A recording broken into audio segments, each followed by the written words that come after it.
एक भगत जी कहने लगा, अब आपको जिंदा जागता उदाहरण दिखाता हूँ। हम एक जगह सत्संग कर रहे थे, वहां एक भक्त का दान पात्र में एक पत्र मिला। उसने क्या बताया, अब आपके आगे पढ़ कर सुना दूं। अब जब तक हमें परम संत नहीं मिलेंगे तब तक हम अपनी अपनी अटकलों में अटके रहेंगे।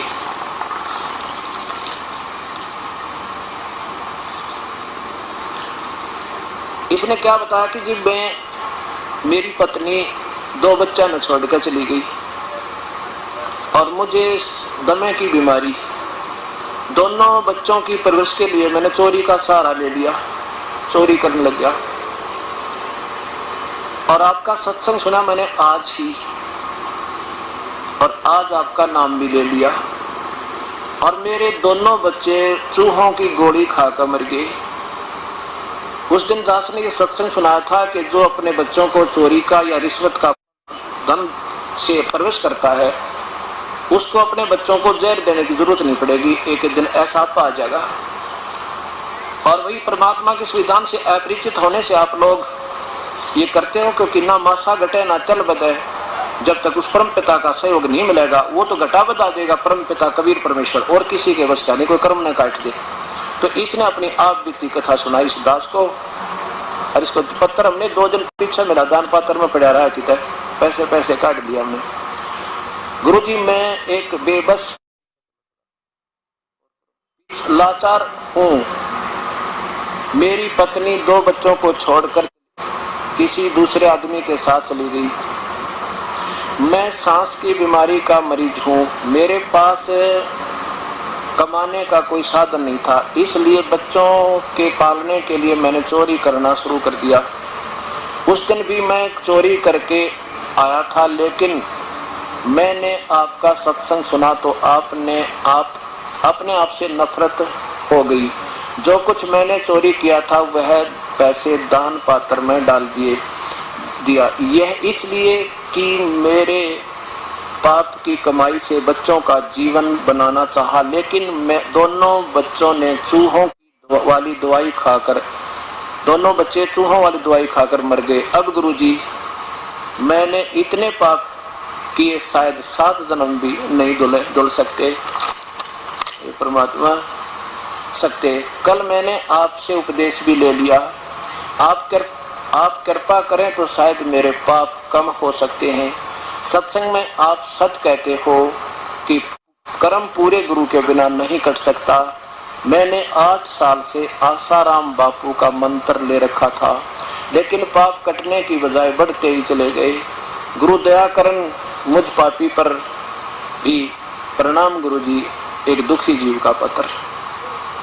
अब ये सोचना कि देखो दास ये अभिमान नहीं करता कि मैं बहुत बड़ा संत हूँ या मैं बहुत, लेकिन मेरे भगवान वो समर्थ हैं जिसकी मुझे आड़ मिली हुई है, और वो ही हमारे बुराई छुटा सकते, ना कति ना छूटे, चाहे कितनी बात बनाओ। देखो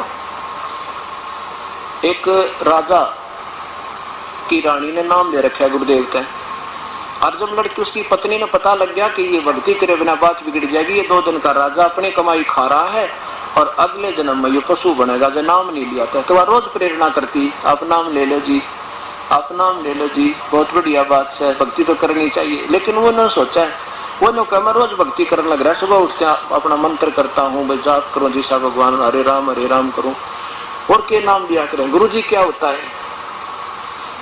अब वो कहने लगे जी गुरु जी बिना बात बना नहीं करती, गुरु बिन माला फेरते, गुरु बिन देव दान, गुरु बिन दोनों निष्पन्न चाहे पूछो वेद पुराण, गुरु जी ऐसे बताते हैं। तो वो न सोचता ये औरत है ना, ये ऐसे सीधे से दिमाग की होती है, बहु को बहका ले, उससे भी बात नहीं, तो डरने के लिए उपचुप हो जा घर में, और बका रखी होगी बेवकूफ गुरु ने, मैं कभी जाऊंगा इसकी आंखें आगे उसके हाथ को आ दूंगा, भाई क्या जरूरत है गुरु बनाने की, अपने घर में भक्ति कर ले। जब उसने काफी कहा तो एक दिन कहने लगा मैं चलूंगा तो आपके गुरुदेव से मैं बात करूंगा, तो मेरी शंका का समाधान कर देंगे तो मैं नाम ले लूंगा। आका अच्छा जी चालिए होता, पर बोलिए ढंगते वहां पर गुरु जी का आगे उल्ट सुल्ट मत बोलिए, अपना मैं ठीक बोलूंगा। अब राजा जी आगे, रानी ने कहा गुरुदेव आज तो ये भगत जी भी आगे हैं और आपसे 2 बात करेंगे फिर नाम लेंगे। अच्छा बेटी कोई बात ना, चाहे 100 बात कर लो, नाम ले लो किसी प्रकार। राजा कहने लगा महाराज जी एक बात बता, आप क्यों गुमराह क्या करते हो इन बूढ़ी आत्माओं को? क्या नाम गुरु के बिना नहीं लिया जाता? क्या गुरु बनाना ज्यादा जरूरी है? भक्ति तो घर भी कर सकते हैं हम, वैसे भी तो राम का नाम ले सकते हैं, भगवान का याद कर सकते हैं। अब गुरु जी ने सोचा आज तो ये कति नाराज होकर है, और जब मैं इसको समझाना चाहूंगा कति उल्टा पड़ेगा, मानने को नहीं। फिर राजा भाई ना तो ये सुना नहीं करते राजा लोग। कहने लगे महाराज जी मैं आज तो इतना व्यस्त हूँ, संगत ज्यादा है, आपकी प्रश्न का उत्तर आज नहीं दे सकता, मैं कभी आपके घर आऊंगा, वहाँ प्रेम तो बतलावांगे काफी देर तक। राजा ने सोची और बढ़िया, रानी के सामने इसने फेल कर दूंगा, हाँ, और यार पीछा छोड़ देगी उड़ा जाना, वो तो मानती ना। गुरुजी ने समय नेट कर दिया जी, उस दिन आऊंगा मैं, चले गए। अब रानी ने सब मंत्रियों से कह दिया मेरे गुरुजी आओ तो आदर के साथ अंदर ले आना। अच्छा जी। अब राजा बैठा अपने राजगद्दी पे, गुरुजी पहुंच गए, सबने आदर के साथ अंदर ले गए। अब वहां पहुंच कर ऋषि ने कहा संत जी ने, वहां खड़े थे बॉडीगार्ड राजा के, उनसे कहा कि इसको अरेस्ट करो। राजा की तरफ संकेत करता है, उनको आदेश देता है कि इसको अरेस्ट करो। किसको? राजा की तरफ संकेत करता है। अब 2-3 बार कहा तो राजा उसके मुंह का नहीं देखा कि वह सब बेवकूफ संत है, मुझे अरेस्ट कराओ। तब राजा ने बोला कि इसका दिमाग खराब हो गया, दिखा है। राजा बोला कि अरेस्ट करो इसे। उन सैनिकों से कहने की देरी थी, पूरा वाक्य नहीं हुआ था, इतना ऋषि जी पकड़कर 1 फुट उठा दिया जमीन के ऊपर। इंतजार कर रहे हैं कि आगे क्या कहे, इसने गढ़े या किधर जेल में ठोके। इतने में रानी आएगी। रानी कहने लगी अब क्या कर रहे हो मेरे गुरुजी के साथ, ऐसी बदतमीजी क्या करते हैं, छोड़ो इनको। अब रानी के कारण तो वह बिना छोड़ दे, राजा की इंतजार करे। तो संत जी कहने लगे कि राजन मुझे छुड़वाओ, मैं आपके प्रश्न का उत्तर दे रहा हूँ। कौन से उत्तर प्रश्न का? कि आपने जो प्रश्न किया था, क्या गुरुजी के बिना भक्ति नहीं होती? ये के उत्तर दिया, बदतमीजी कर रहे थे आप मेरे साथ, मेरे सैनिकों को और मेरे से पकड़ अरेस्ट करने के आदेश दे रहे थे, कि यही तो उत्तर दे रहा था आपके प्रश्न का, मुझे छुड़वाओ। उन्होंने कहा छोड़ दो, कंते छोड़ दिया। अब राजा ने क्या, संत ने क्या बताया कि देखो राजन, आपके पास सब शक्ति है और मेरे पास आपके राज वाली सब शक्ति नहीं, मैं उस परम पिता की शक्ति से युक्त हूँ, मेरे पास उस भगवान की शक्ति दी हुई है और आपको केवल राज की शक्ति है। मेरे पास उस भक्ति वाली मार्ग की शक्ति, शब्द शक्ति है, मेरी शब्द में इतनी शक्ति है जैसे मैंने वही शब्द कहे थे कि इसको अरेस्ट कर लो और ये टस से मस नहीं हुई आपके सैनिक, और वही शब्द आपने कहा था इसे अरेस्ट करो, 2 सेकंड में इसने मुझे पकड़ दिया और आपके कहते छोड़ दिया। और रानी भी कह रही थी तब भी ना छोड़ दिया। तो आपके शब्द में शक्ति है, मेरी शब्द में, जो मेरे शब्द में शक्ति है और मैं जो मंत्र दूंगा तुरंत काम करेगा। आप चाहे 100 बार कह लेना किसी को, चाहे नाम भी दे देना, ये नो के नो थारे कति काम नहीं करेंगे, दोषी और होगा। राजा चरणों में गिर गया। कहते हैं समझदार को संकेत बहुत होता है। तो ऐसे परमपिता परमात्मा की भक्ति प्यारी आत्माओं ऐसे बनेगी तो वो धर्मदास प्यारी आत्मा प्रभु के चरणों में गिर गए और भूल गया उस पुराने अधूरे गुरु ने और ले लिया नाम समर्थ का, उसका बेड़ा पार हुआ। बोलो सतगुरुदेव की जय। परमपिता परमात्मा पूर्ण ब्रह्म सारी सृष्टि के रचनहार कुल मालिक कबीर परमेश्वर की असीम कृपा से इस पवित्र नगरी जींद के अंदर ये प्रभु की अमर कथा सत्यनारायण कथा 16 अप्रैल सन 2004 को प्रारंभ हुई। आज इसका अंतिम दिवस है।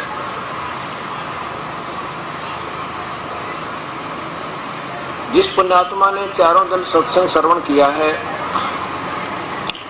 धन भाग है वो पुण्यात्मा जिसको परमेश्वर ने इतना शुभ समय दिया। ऐसे घोर कलयुग में ये प्राणी अक्षणिक सुख को पाकर परमात्मा से बहुत दूर जा चुका है और जिन पुण्यात्माओं के अंदर आज भी प्रभु की कसक विद्यमान है, धन्य है उनके माता पिता जिनसे जन्म हुआ, धन्य है उनके शुभ संस्कार जिसके कारण परमात्मा उनके ऊपर मेहर बख्श रहा है। और ये युगों से छुपी हुई सच्चाई आज फिर पुण्यात्माओं के समक्ष इस दास के माध्यम से वो परम पिता अपनी प्यारी आत्माओं तक पहुंचा रहा है। वो परम दयालु, वो परमेश्वर सारी सृष्टि के रचनहार कुल मालिक कबीर साहिब या तो स्वयं आते हैं या मेरे जैसे दास पर मेहर करके अपनी प्यारी आत्माओं को अपनी शरण में ले लेते हैं। इस 4 दिन के सत्संग में दास का उद्देश्य रहा है कि ये निर्णय किया जाए कि वो परमात्मा कौन है जिसकी उपासना से मैं सर्व सुख, आत्म कल्याण, जन्म मृत्यु मोक्ष से मोक्ष और शाश्वत स्थान अर्थात सतलोक प्राप्त हो जावे।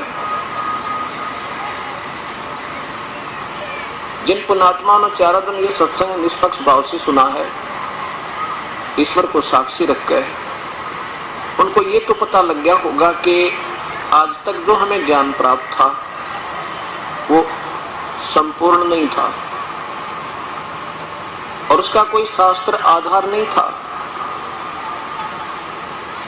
वैसे तो ये दास भी आपको बहुत कथा सुना सकता है, बेलनी और राम की, सुदामा और कृष्ण की, और बहुत से वाणी शब्द भी सुना सकता हूँ। बजले रे भगवान तेरे काम आवेगा, बजले रे भगवान तेरे काम आवेगा। दिन रात लगा और मतलब 2-2 घंटे तक ये गाने भी सुना सकता हूँ। बेशक आवाज सुरीली ना हो परंतु गा जरूर सकता हूँ। कहने का भाव ये है कि जिस के लिए हम प्रेरणा देते हैं, बजले रे भगवान तेरे काम आवेगा, राम नाम रटते रहो जब तक घट में प्राण, कबू तो दीन दयाल का फिनक पड़ेगी कान। मानुष जन्म पाकर जो नहीं रटे हरि नाम, जैसे कुआ जल बिना कर बनवाया क्या काम। ये प्रेरणात्मक, प्रभु की तरफ अग्रसर करने वाली, आसक्त करने वाली वाणी उस परमेश्वर की सुनाई जाती है, इसलिए कि ये प्यारी आत्मा प्रभु की भक्ति करके अपना जीवन कल्याण करावे। जब तक हमें यही नहीं मालूम वो परमात्मा है कौन जिसकी भक्ति करें, क्या विधि है उस परमेश्वर के पाने की, क्या प्रमाण है उस विधि को जिससे हम पूजा कर रहे हैं, तो तब तक हमारा वो प्रयत्न विफल है, व्यर्थ है। पहले तो यही नहीं मालूम हमने जाना कहा। अभी तक जिन महापुरुषों की थ्योरी आज तक दास ने पढ़ी है, उन्हें क्या बताने की चेष्टा की है, उन पूर्ण परमात्मा कबीर साहब ने छोड़कर, या उन महापुरुषों ने जिन्होंने उनके साक्षात दर्शन में परमेश्वर के, उन्होंने तो वही विधि, वही मंत्र और वही तरीका, वही स्वरूप परमेश्वर का जो की तो व्याख्या की है, जो उन्होंने आंखों देखा और जो दास पर कृपा हुई। उस उनको छोड़कर बाकी जितने भी पंथ और संत ये मार्गदर्शन कर रहे थे, इनकी जो थ्योरी है वो कोई आधार नहीं किसी का। सबने घुमा फिराकर वही ला छोड़ा जहां पर उस ज्योत निरंजन के ऊपर, उस काल के ऊपर वो अव्यक्त है, कोई का वो व्यक्त है, कोई आकार, कोई निराकार बतावे, और फिर आखिर में प्रकाश और रोशनी और धवन उसकी धुन सुनना अंतिम उपलब्धि। ये तो वही बात होगी, घुमा फिरा के, और वही रहट वाला बैल, तेली वाला बैल बने हुए थे हम। अब हमने ये ज्ञान हो गया कि कौन है वो परमेश्वर जिसकी हम भक्ति करें, जिससे हमारा छुटकारा हुए। वो परमात्मा पूर्ण ब्रह्म है, उसका आकार है वो मानुष सदृश है। सभी परमेश्वरों की, सभी भगवानों की, सभी ईश्वरों का अपना अपना शरीर है और उनका तेज है। उनका शरीर हमारे जैसा काया नहीं है, ये 5 तत्व की काया नहीं है, ये पुतला 5 तत्व का स्नायु यानी नाड़ी से बना हुआ नहीं है।